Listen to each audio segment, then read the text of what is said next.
अब वो आंखों के शगुफे हैं न चेहरों के गुलाब। एक मनहूस उदासी है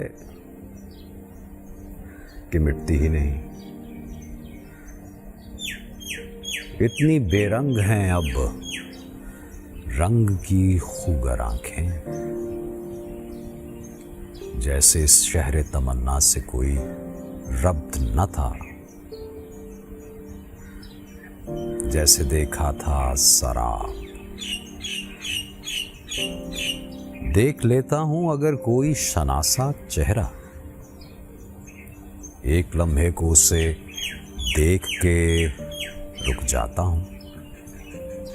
सोचता हूं कि बढ़ूं और कोई बात करूं, उससे तजदीद मुलाकात करूं।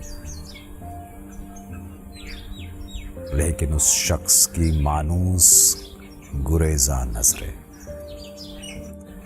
लेकिन उस शख्स की मानूस गुरेजा नजरें मुझको एहसास दिलाती हैं कि अब उसके लिए मैं भी अनजान हूं, एक आम तमाशाई हूं। राह चलते हुए दूसरे लोगों की तरह।